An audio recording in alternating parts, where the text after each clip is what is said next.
All right, welcome back to another week of Seminole Sideline 365. I'm KB. With me is Bruce.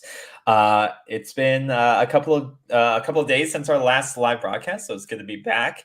Last week, I think we spoke about women's basketball. My prediction was correct. Unfortunately, the ladies did go down in the first round of the NCAA tournament. So, and then we had the coach retire. So a lot of things that went on just from that one segment that we discussed last week. But there's a lot of new news that we're going to be talking about tonight. But I wanted to make sure that we cover that. How's it going on here, Bruce? Before we get too deep into things. Great, wonderful day here in the great state of Florida, warm and sunny. I was out earlier running around, and it's just beautiful. I was up in Atlanta this past weekend at the NASCAR Cup Series, Atlanta, the newly renovated Atlanta Motor Speedway, which is about 25 miles south of Atlanta itself. So I didn't have to go up into that mess. But what a great race. My first time at a NASCAR race, and loved it. Nice. And let me tell you, you can't beat the value of going to one of these if you haven't been to one, whether you're a race car fan or not. The event itself was great. They had a pre-concert party and stuff on Saturday night. Sunday's the race. And here's the deal. It's very good value for your dollar. I think the tickets were like $60 each. And what was that frown? $60 to watch guys drive around the circle. To go to a movie. Listen, $60. Now, here's the kicker. Not once did we go to the snack bar. You bring in your own snacks, including sneak in or bring in. No, you bring in. It's on the list of instructions.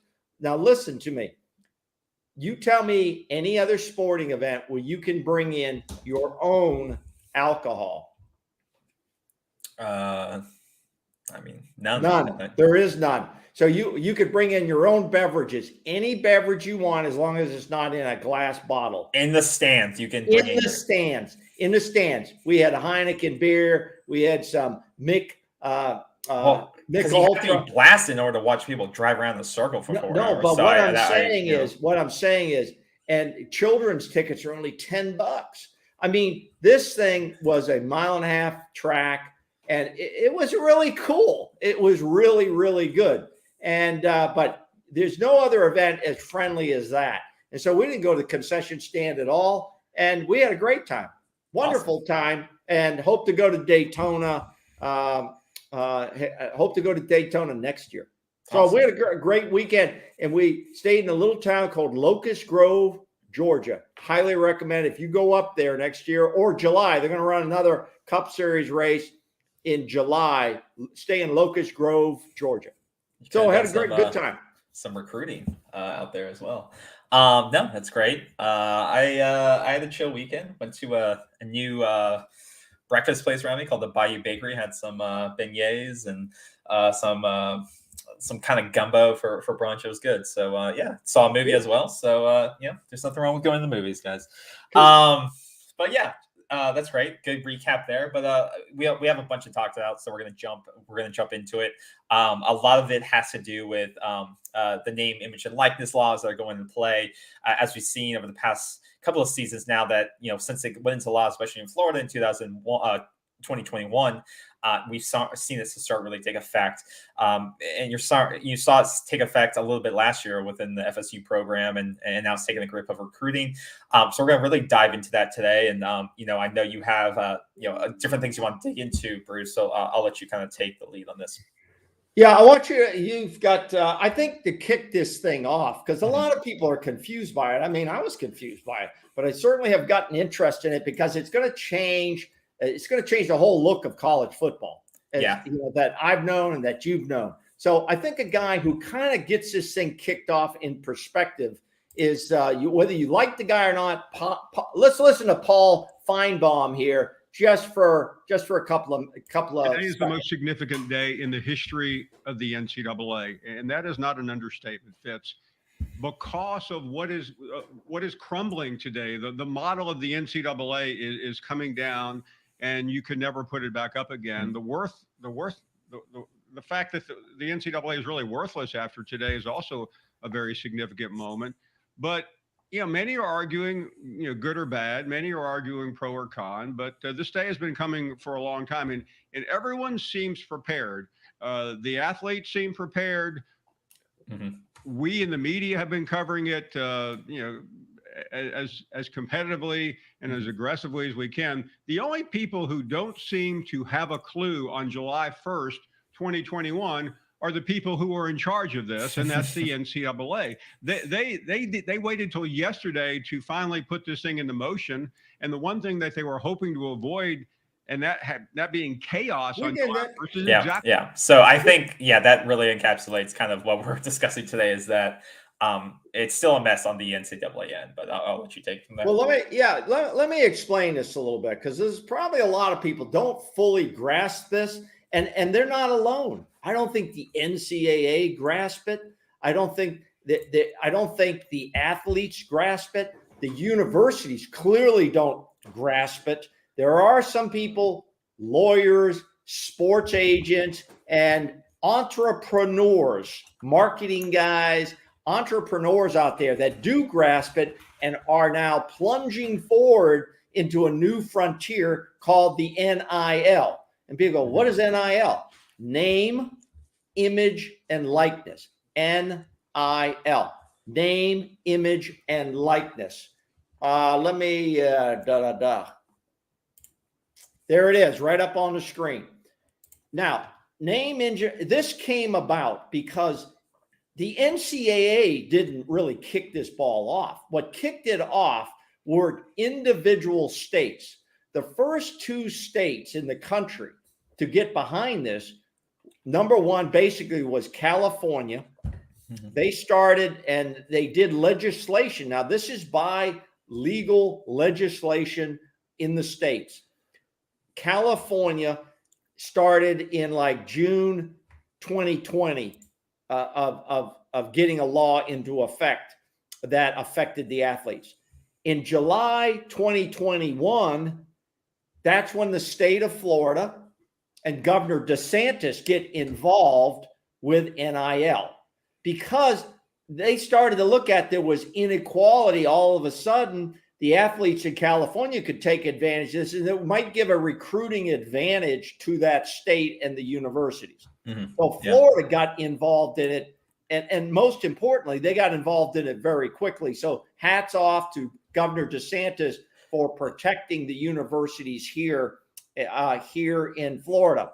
Now, he signed into law basically legislation that allowed this to start to happen, and said, we'll work with the universities to fill out the skeleton of this thing, to start to put some beef on it.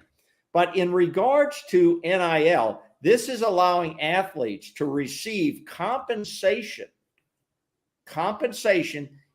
for their name, for the use of their name, the use of their image or pictures or likeness in games, media, anything you can think of. For instance, endorsements. So a Ford dealership in Tallahassee could come to Travis and say, hey, we would like you to be a sponsor for ABC Ford dealership, and offer him either money or a vehicle to drive around.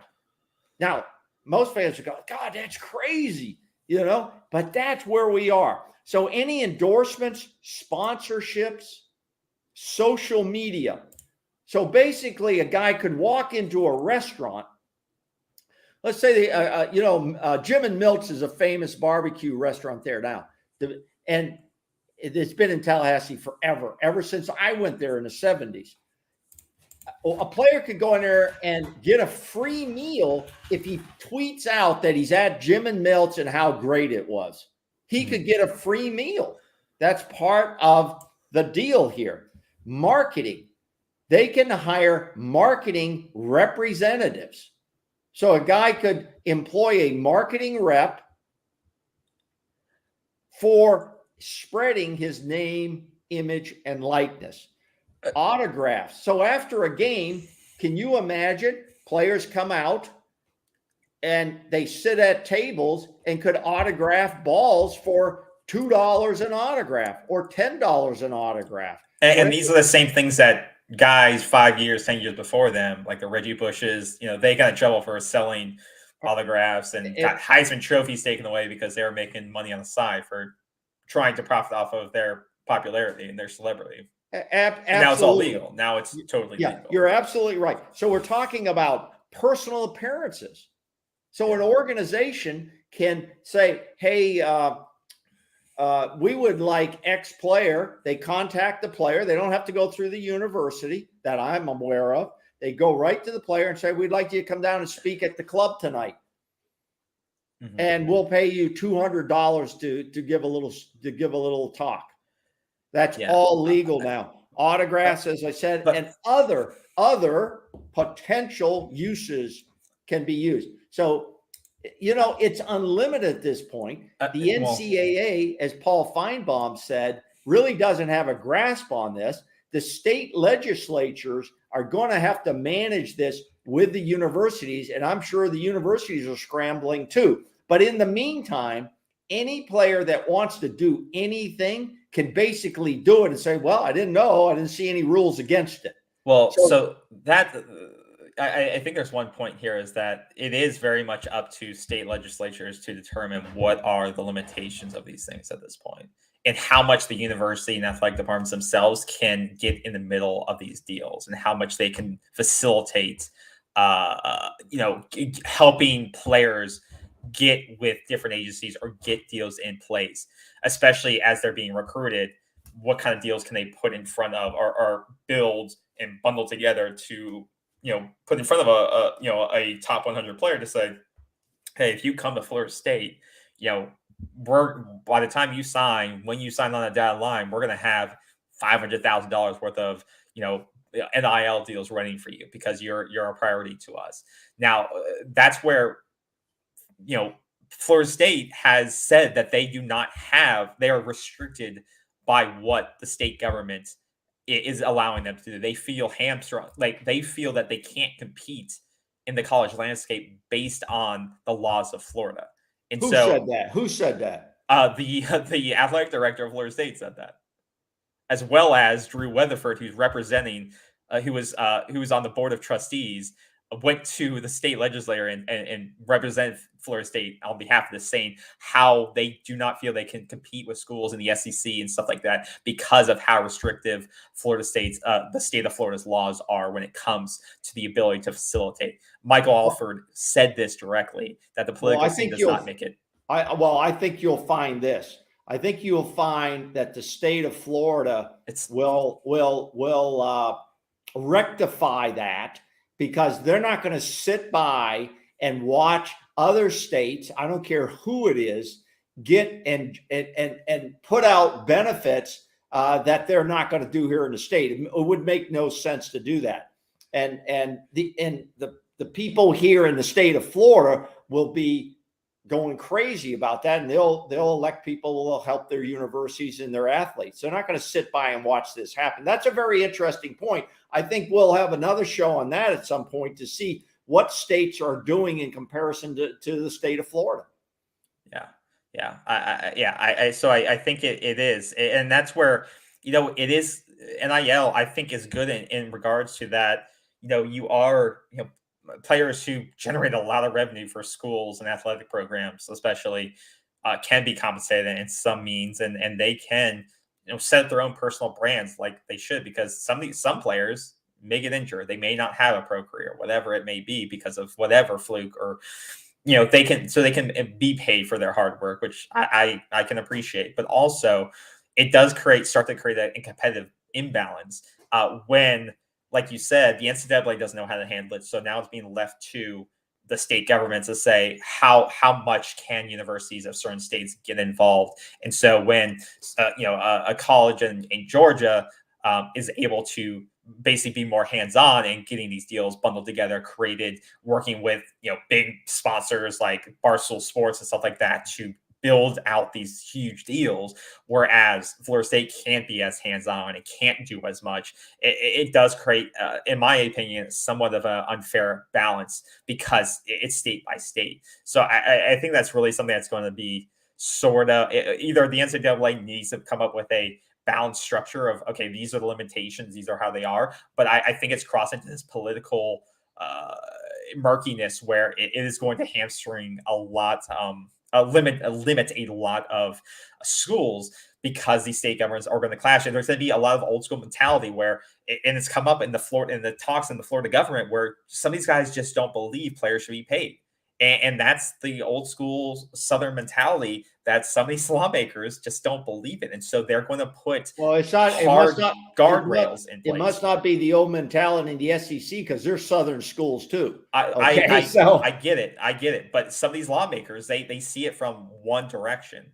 And well, guess what? Guess what? They have to go before the voters, and those voters are going to be looking at this, especially in the areas where their universities are. So it's going to become an issue. I think you bring up a very good issue. I didn't know this clash between Florida and, let's say, SEC schools, but the University of Florida is a Florida school, and they're in the SEC. So they're going to be subject to that as well, whatever state you're in. So I think that's a very interesting topic that you've brought up. Did they give specific examples of what Florida can do and what another state can do? The guardrails weren't clear in terms of the discussions on their so the state laws of Florida universities are able to educate athletes on NIL opportunities, but they cannot facilitate or promote the deals. That is where like Florida is very strict about that. So that's what I'm saying, is that under the laws currently, and through February and March, there's a back and forth in trying to get new laws passed, is that, Florida State, Florida, South Florida, whoever it is, they can say, hey guys, this is what NIL is.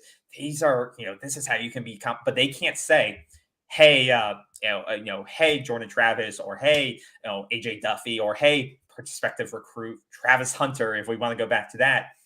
Hey man, we've already been talking to Barstool Sports for you. Here's a $2 million deal if you make sure you confirm and sign with us. We got it all laid out. As soon as you sign on, you're going to get X, Y, and Z for promoting this.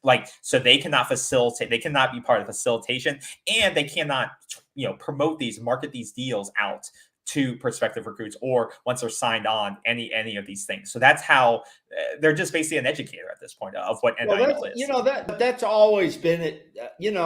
That's always been a great debate at universities, and that was always the great debate between the history department, and I'm just picking on them, but the academic side of a university versus the athletic side of a university, about money, financing, expenses, how much people are getting paid. So that's probably where some of that argument is coming from,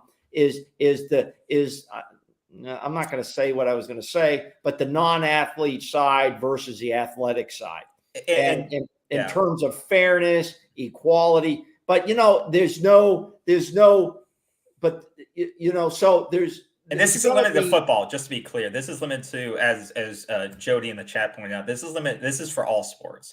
For NIL. Yeah, this is just football, this basketball, tennis, golf, women's swimming, basketball, whatever it is. Yeah, correct.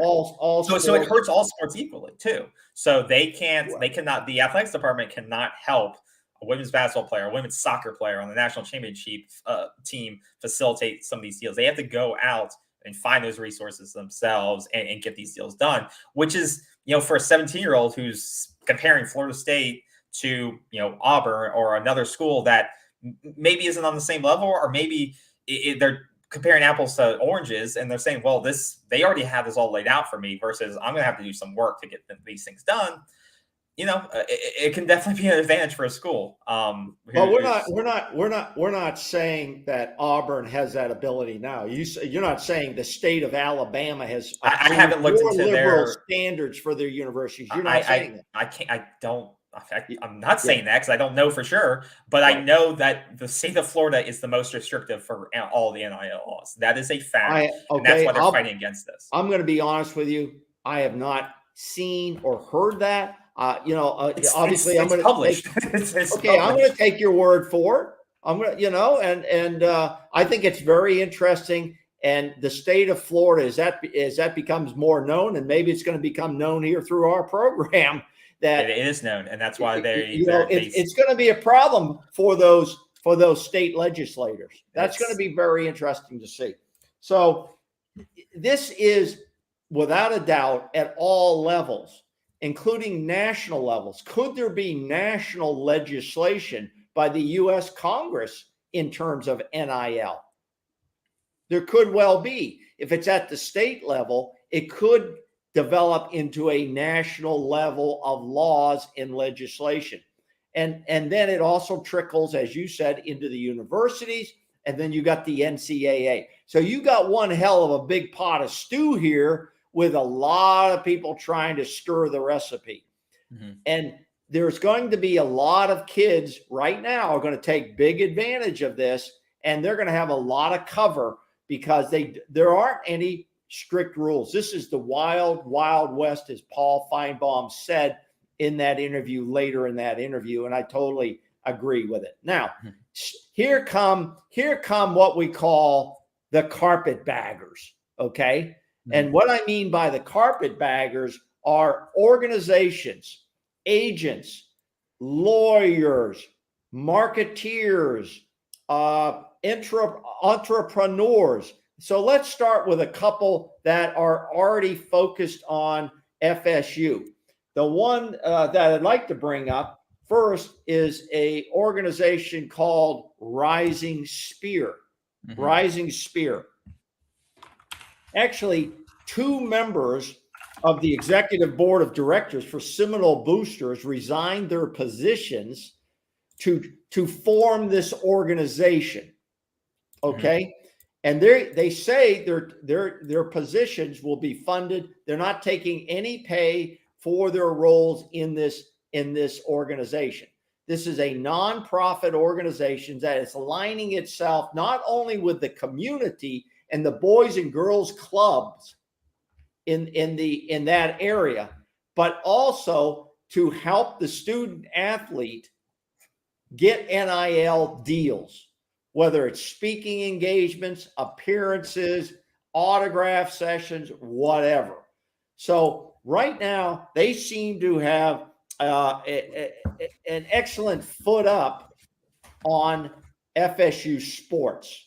Rising Spear, you think, does? Yeah, Rising Spear. I mean, this is a horrible website. This is a horrible website. Well, I'm not talking about, okay. Well, so was the NASCAR website. When I went to take my metal back seats in, with their website said I could do it. I get to the gate and they said I couldn't take them in. And they're also struggling damn car. And they're struggling. And so people who organize websites need to get on the ball. So you're saying they have a horrible website. It's a one-page. I don't know what I'm donating to. It's a one-sentence: empowering Florida State athletes with a resource and roadmap to maximize their value. And then it has a guy to call. What am I donating to? Like, donate one time $1,000 to who? Where is this going to? Like, this is this. I don't know if this is leading the pack for Florida State. This is kind of scary because there's literally no other links. There's no other information. Well, I think it's an evolving. I think it's an evolving process, KB. I think just like with the wagons that set forth to the wild, wild west, they're going to learn as they go, and they're going to clean it up as they go. Okay, they're going to learn a lot of lessons. This is a new formula for everybody, but I will give them credit for this. They've started down the path. They've started down the path, and there will be many more to follow. Many more to follow. So we invite any of their members want to come on the show and discuss Rising Spear organization with us. Hit us up, send us a comment, and we'll glad to give you time on the show anytime in that regard. The one thing that I think is in their benefit, KB, is that they've got some big names lined up on their board, basically advisory council. Now, I'm assuming these folks are unpaid, but I don't know that. I'm not going to say they are or they aren't. I don't know that. You've got Derek Brooks and Charlie Ward. Derek Brooks and Charlie Ward. These are two of the biggest names in FSU sports, along with Kes McCorvey, Casey Weldon. I saw Casey Weldon play a lot of football. Great quarterback at Florida State. And those are the big names. You got Megan King, Nikki Ikamo, and Jalen Howell for soccer. So they've got some big names aligned with them. So I think they're off to the best start going so far. But now, I mean, this is embarrassing. I mean, this is really, if this is the best start going, then like we've all known, or a lot of people have known, Florida State is way behind. Because if this is the best, this website is this experience. Whoa. And that's the consensus. It's not just me they're saying not affiliated with Florida State. Exactly. So they're not affiliated with and good, because this is not a good reflection of what it, and they can't be. That's the thing. That's the way things are set up. Well, let's make it clear. They are not affiliated with Florida State or with Seminole Boosters. Yeah. This is a separate nonprofit organization. Now, let's compare them with somebody we do know. Okay. You know who that is, right? Mackenzie Milton. Yeah. Okay. Mackenzie Milton's got an organization, private organization, not affiliated with the university, called Warpath. Yeah. Called Warpath. Well, so he built Dreamfield, which was his company, and then he just unveiled Warpath 850. Right. So his company is Dreamfield, right? Yes. Yeah. And he's got Warpath here. He's also got a sister organization at the UCF, where he also played a lot of football. He played a lot of football there versus where he played here. Yeah. But he is also doing NIL deals, and he's added. Okay, here's Milton.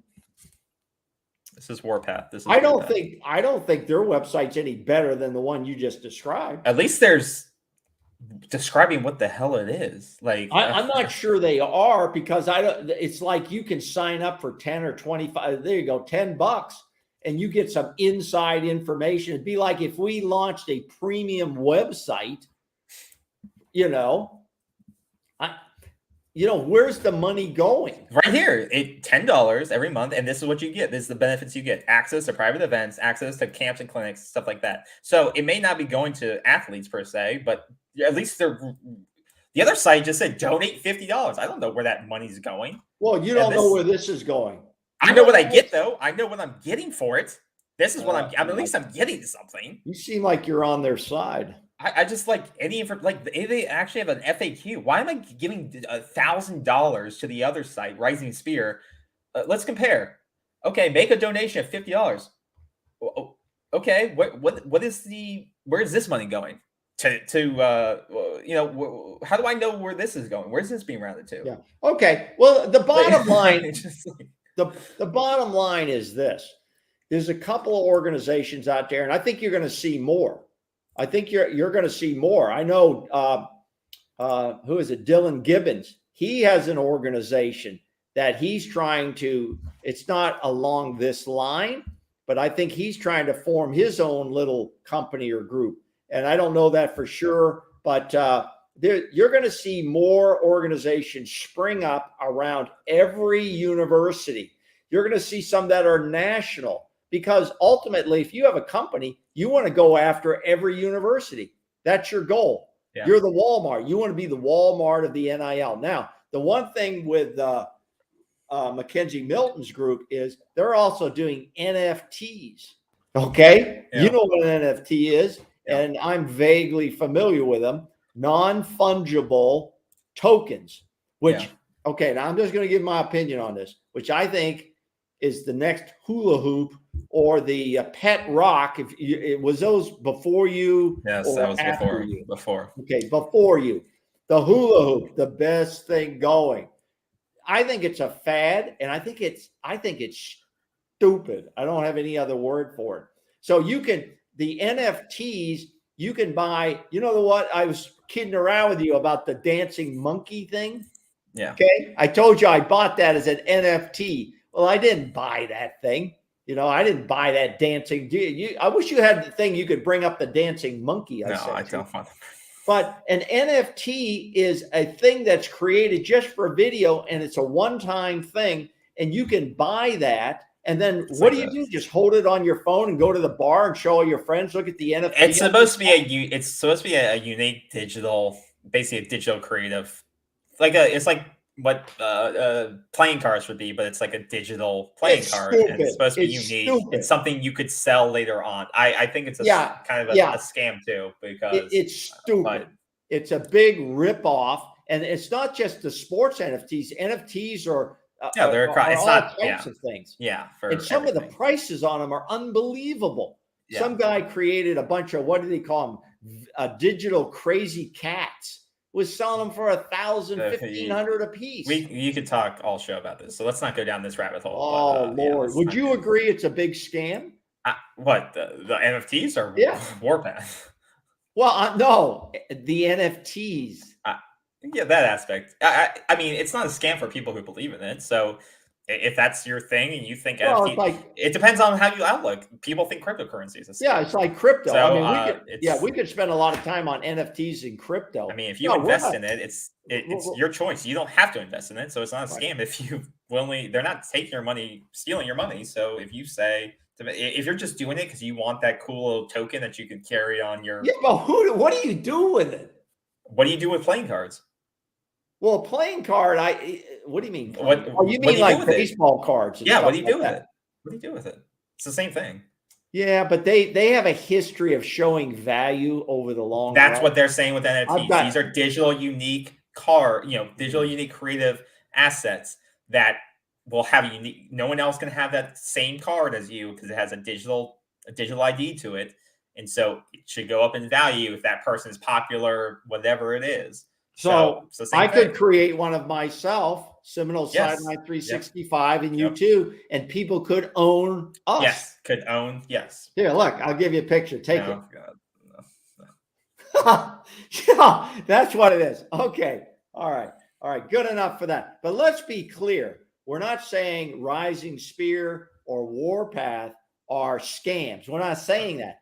I'm saying they are developing companies that will be the future of NIL. And I don't know if they will be the future of NIL. I think other companies will. I'm saying they are exploring and developing their companies around NIL, NFTs, things of that nature.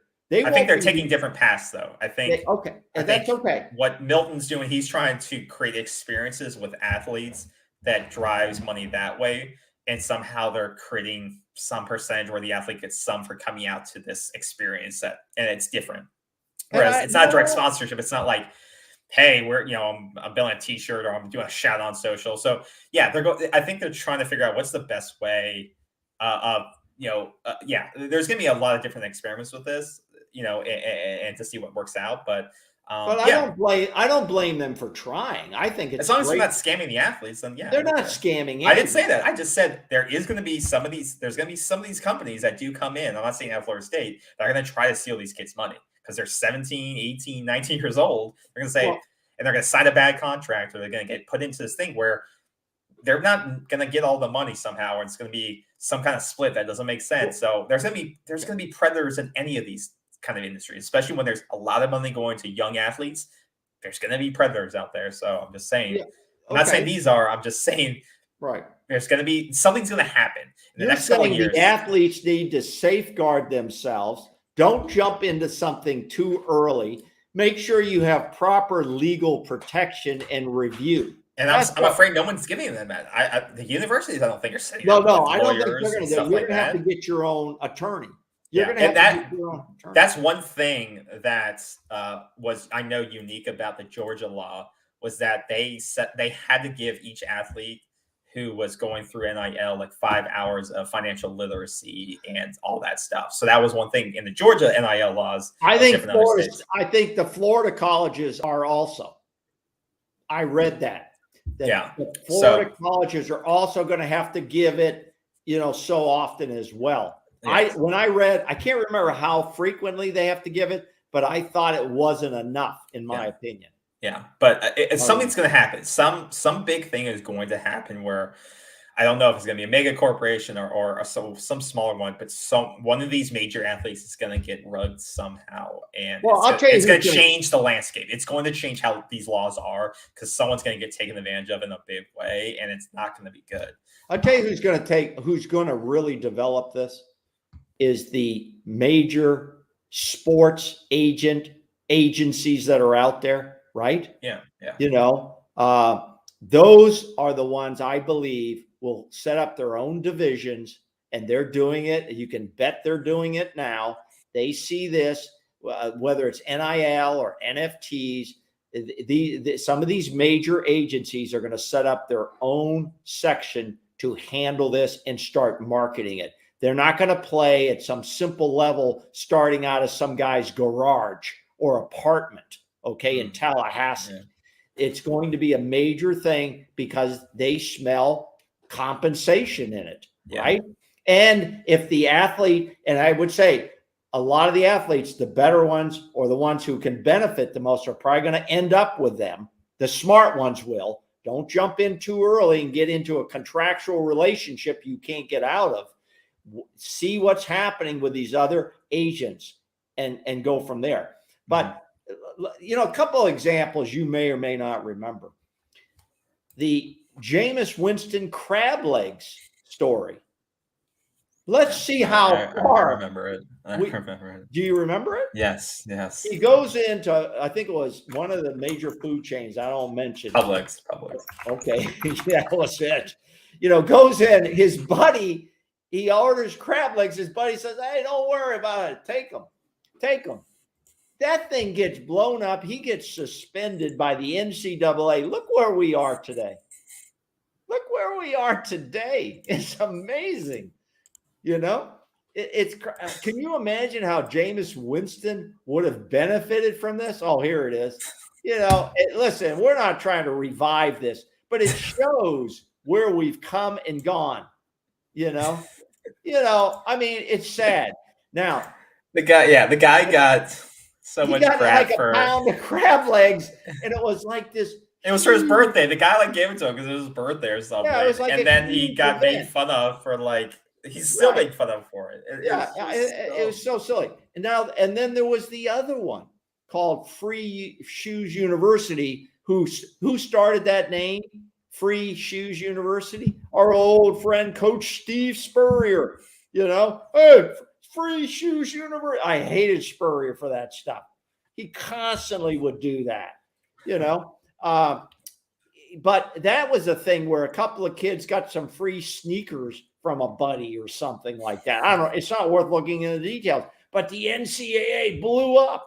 But now the NCAA, they don't even know what to do with this. That's how ineffective they are, except they're really good about handling money and getting money from bowl games and conference championships, and all that money. They're real good about that.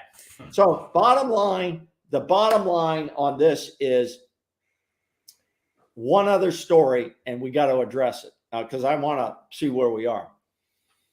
Hey guys, before we get into it, if you're watching right now, be sure to press the like button, follow the channel. We forget to say it a lot, but press the like button, leave a comment. If you hate it, press the dislike button and share the channel in the fall. Thanks. Yeah, if you don't like it, still share the channel and hit the like button. Come back, give us a shot. We don't beg for it like a lot of programs do, and we got to get better at that. We got to do better marketing. Yeah.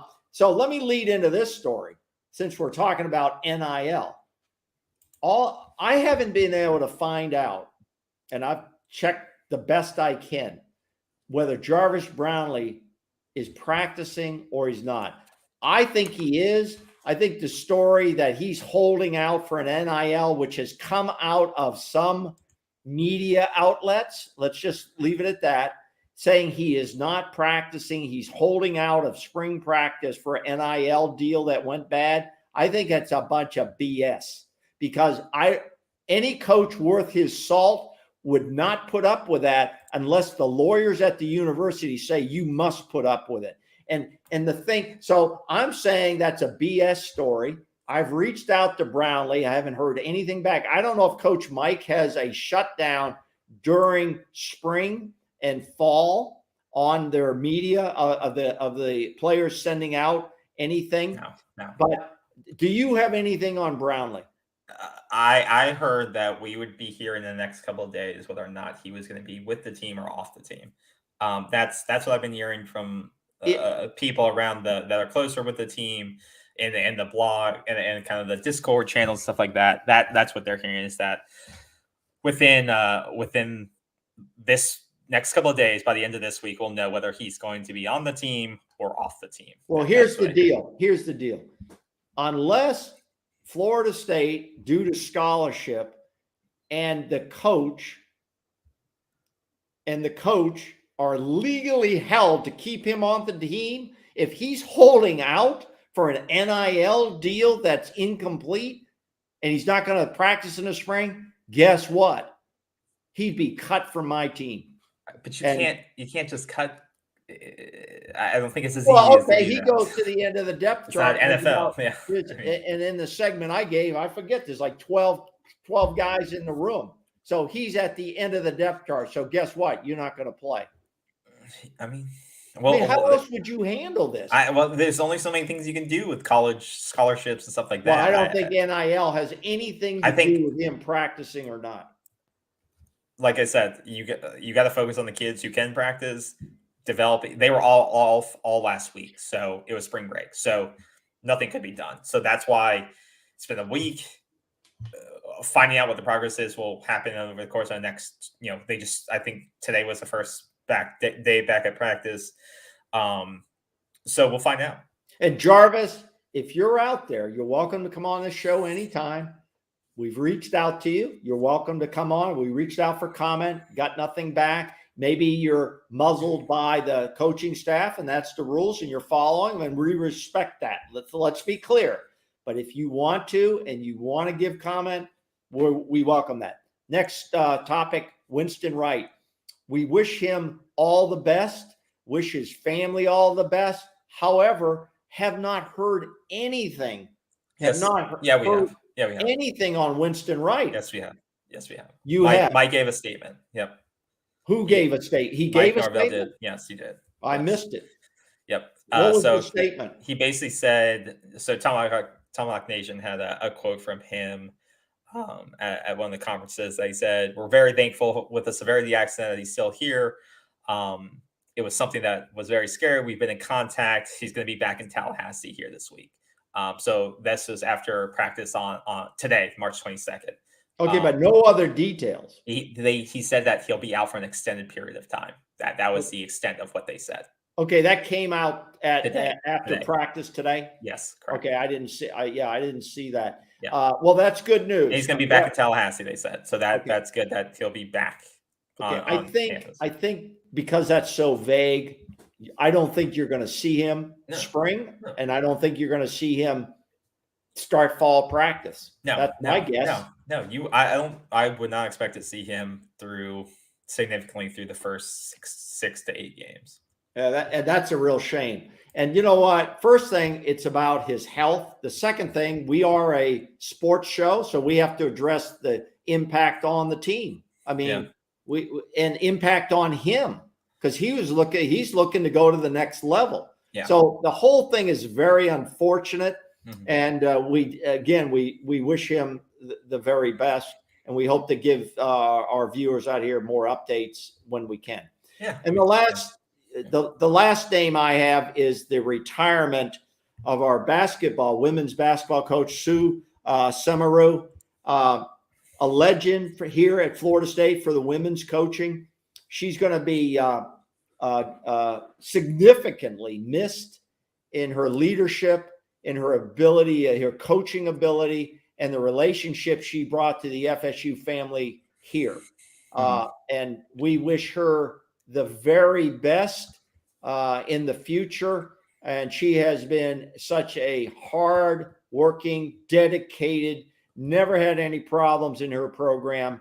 And like I said, she's going to be missed. Yep, absolutely. Well said. So from that standpoint, I cleaned up my odds and ends. Yeah, I think I think that's a lot of great things. that we covered today. I want to give a shout out. It looked like I think there's been a lot of one thing I want to touch on. So there's been a lot of good changes coming, I think, from the athletic department. With Michael Alford coming in, and there has been a big dedication to, I think, a big investment in the athletics program, especially the football program, to kind of upgrade as other schools in the state are upgrading. And I think if you haven't seen already, check out the new locker rooms. Those got reveals to the players this week, and people make some people think it's stupid stuff like that, but it's you have to invest in these things.